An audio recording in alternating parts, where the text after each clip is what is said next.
அதாவது அத்தியாயம் 3ல சீடன் கேட்கிறாரு.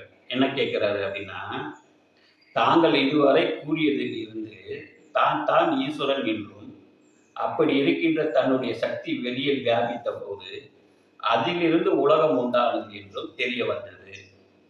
ஆனால் உலகத்தில் சாதாரணமாக புண்ணிய பாவங்களை உண்டாகும் ஜனனம், மரணம் என்று பொதுவில் சொல்லி வருகின்றனர். அதனுடைய உண்மை என்ன? என்ன கேட்குறாருன்னா, நம்ம தான் ஈஸ்வரன், நம்மகிட்ட தான் எல்லா சக்தி இருக்குன்னு நீங்க சொல்றீங்க. அது எனக்கு புரிஞ்சிச்சு. ஆனா உலகத்துல பாவம் புண்ணியத்தை கொண்டு தான் பிறப்பு, இறப்பு இருக்குன்னு சொல்றாங்க. அப்படிதான் நானும் நம்ப வேண்டியதா இருக்கு. இதனுடைய உண்மை என்ன சாமி? அப்படின்னு கேட்கிறாரு. அப்ப சாமி என்ன கேட்கிறாரு குரு, புண்ணியம் என்பதும், பாவம் என்பதும் என்னவென்று தாங்கள் புரிந்திருக்கின்றீர். பாவம் புண்ணியம்னா என்னவா நீ புரிஞ்சு வச்சிருக்க? புண்ணியம், அதாவது சீடன் சொல்றாரு, புண்ணியம் அதாவது சுகீர்தம் என்பது நல்ல தொழில்களை செய்வது.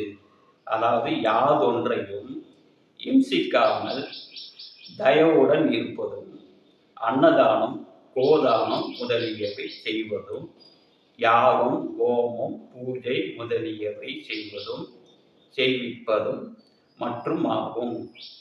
பாவம் என்பது அதாவது துஷ்கிருதம் என்பது கெட்ட தொழில்களை செய்வது.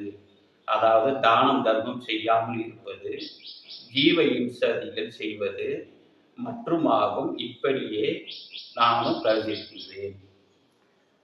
நல்ல விஷயங்களை செய்யாம, பாவம் புண்ணியங்களை செய்யாம, அதாவது கெட்ட தொழில்களை செய்வது துஷ்கிருதமும், நல்ல தொழில்களை செய்வதும், அன்னதானம் இடுவதும், யாகம் வளர்ப்பதும், பூஜை நெய்வேத்தியம் பண்ணுவதற்கு பேர் புண்ணியம் சொல்றாங்க. அப்படிதான் நானும் கருதி இருக்கிறேன் அப்படின்னு சொல்றாரு. அதுக்கு சாமி என்ன கேட்கிறாரு, அப்படி கருதி இருப்பது தப்பிதம் ஆகும். அந்த மாதிரி நினைச்சிட்டு இருக்குது தப்பு. புண்ணியம் என்பது நல்ல செய்கை அன்றோ, பாவம் என்பது கெட்ட செய்கை அன்றோ சொல்வதற்கு இயலாது. அது என்னவென்றால், புண்ணிய பாவங்கள் கொண்டாகும் ஜனனம், மரணம் என்று நீரே தானே சொல்கின்றீர். அப்பொழுது யானை முதல் எறும்பு வரையில் உள்ள எல்லா ஜீவிகளும் புண்ணிய பாவங்களை பாதிக்கின்றது அல்லவா? இவற்றில் எவையெல்லாம் புண்ணியம் கொண்டு பிறந்தன, எவையெல்லாம் பாவம் கொண்டு பிறந்தன?